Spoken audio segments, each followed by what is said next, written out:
این قطار را می‌بینید؟ در نگاه اول به نظر می‌رسد یک قطار کاملاً معمولی باشد.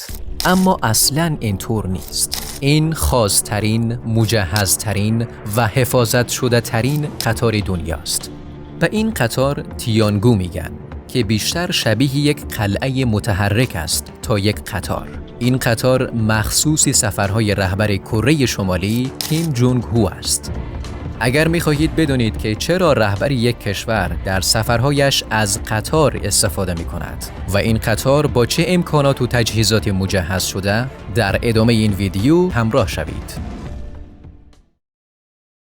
کیم جونگ هو زیاد اهل سفر کردن نیست، ولی اگر بخواهد سفر کند با قطاری مخصوصش یا بهتر است بگویم قلعه نظامی متحرک خود سفر می‌کند. او همین حالا پیونگیانگ را و مقصد واستوچنی کازمودروم روسیه ترک کرد تا به دیدار ولادیمیر پوتین برود. این سفر تقریباً 2 روز طول می‌کشد و بیشتر از 1000 کیلومتر مسیر باید طی شود. کیم دشمنان زیادی دارد که البته چیز غیر عادی هم نیست. پس این قطار مجهز چطور از آن محافظت می‌کند؟ قطار تیانگو توسط 2 قطار اضافی دیگر اسکورت میشن. یکی از آنها پیشتر حرکت می‌کند تا خطرات مثل جاسازی مواد منفجره روی ریل‌ها و اطراف قطار را رصد کند. قطار دیگر از عقب حرکت می‌کند و مملو از تجهیزات نظامی سنگین و حفاظت شده است که با آنها می‌شود در صورت لزوم جان رهبر کره شمالی را نجات داد. یک هلیکوپتر هم در همان نزدیکی‌های قطار می‌گردد و این کاروان را در تمام مدتی که کیم از مرزهای کره شمالی در حال عبور است همراهی می‌کند. همچنان یک ایستگاه هواپیمای باری با خدمه هم در نزدیکترین فرودگاه مسیر حضور دارد. قطار تیانگو با پنجره‌های ضد گلوله مستحکم شده. دیوارها و کف آن به قدری محکم ساخته شدند که انفجارهای احتمالی را تحمل می‌کند. این قطار به گونه‌ای تجهیز شده که بتواند در مقابل حمله از بالا مقاومت کند و با استفاده از موشک‌های تعبیه شده در آن ضد حمله بزند. این قطار همچنین به موشک‌های ضد تانک و مسلسل نیز مجهز است تا با تمام قوا حمله از طرفین را دفع کند. اگر همه این روش‌های دفاعی شکست بخورد، یک هلیکوپتر در قطار تعبیه شده است تا رهبر با استفاده از آن سریعاً از ساحه فرار کند. همه این موارد این قطار را به یک قلعه متحرک نظامی نفوذناپذیر و ایمن تبدیل کرده است. ولی از طرف دیگر این قطار بسیار سنگین است. تیانگو به دلیل وضعیت ضعیف خطوط راه آهن کره شمالی فقط میتواند با سرعت 60 کیلومتر در ساعت و گاهی حتی کمتر از آن حرکت کند. وقتی این قطار از یک ایستگاه میگذرد، برق همه مسیرهای دیگر قطع میشن. 20 راه آهن در این کشور فقط برای همین یک قطار ساخته شدند.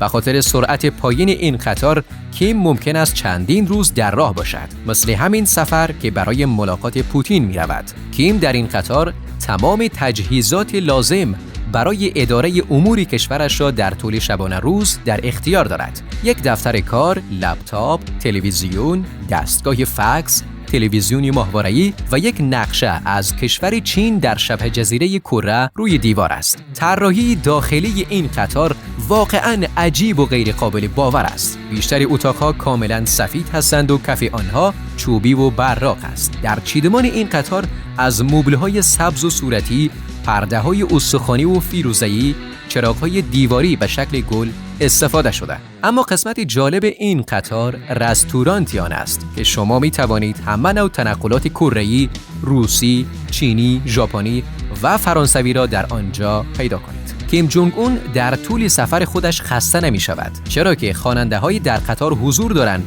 که فقط برای رهبرشان آواز می‌خوانند. هنگام پیاده شدن 2 لیموزین مجهز و حفاظت شده برای 1 مایل آخر و بیرون از قطار منتقل میشن.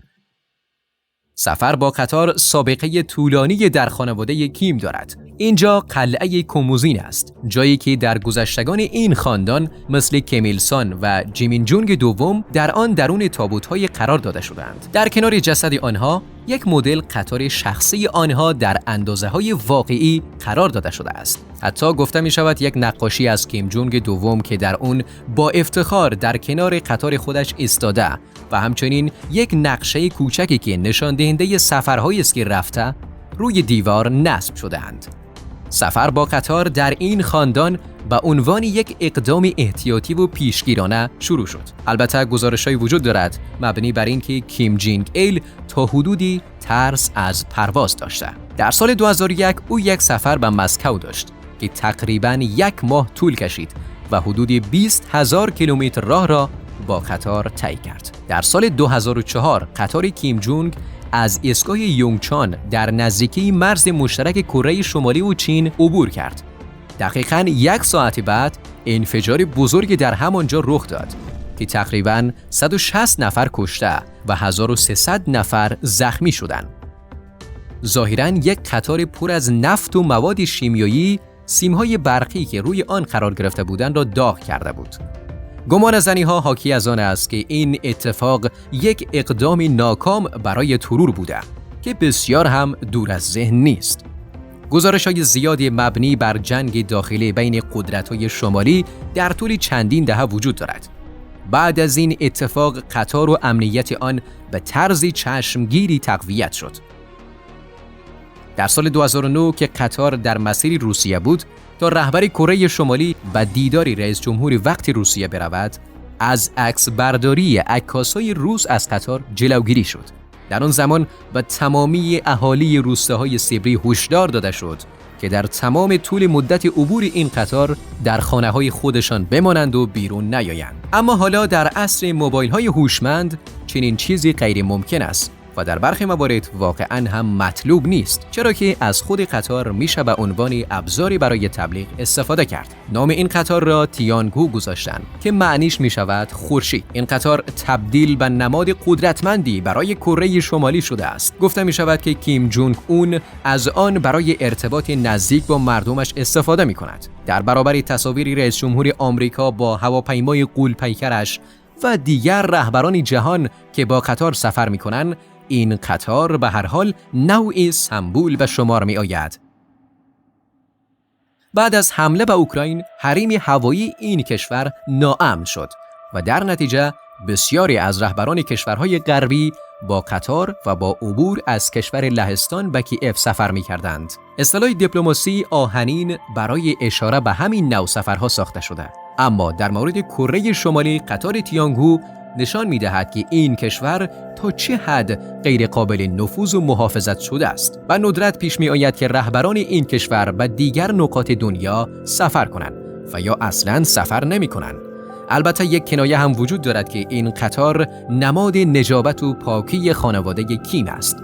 سفرهای این قطار همیشه مقصدی بخصوصی دارد. قطار کیم در نهایت به شهر واستوچنی کازمودروم روسیه رسید. کیم به محض رسیدن با یکی از طولانی ترین و شاید آزاردهنده ترین دست دادن‌های تاریخ روبرو شد. بعد پوتین او را به بازدید از ایستگاه فضایی، کارخانه هواپیماسازی و ناوگان دریایی روسیه در اقیانوس آرام برد. دلیل ملاقات این دو نفر کاملا جدی بود. روسیه در جنگ علیه اوکراین دچار کمبودی مهمات و همپیمان شده بود. کره شمالی ذخایر عظیمی از مهمات دارد و از قرار دادن آنها در اختیار روسیه ترسی ندارد. منتها روسیه هم از برنامه‌های کشورش برای ساخت ماهواره‌ها و موشک‌های جدید، حمل سلاح‌های هسته‌ای‌اش حمایت و با آنها کمک کند.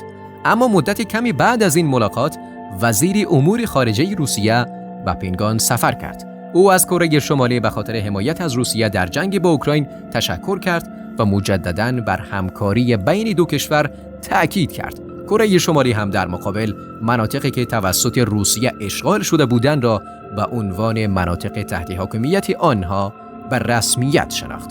سپاس از اینکه تا اینجای ویدیو با ما همراه بودید. لطفاً نظرات خود را در قسمت کامنت ها با ما به اشتراک بگذارید.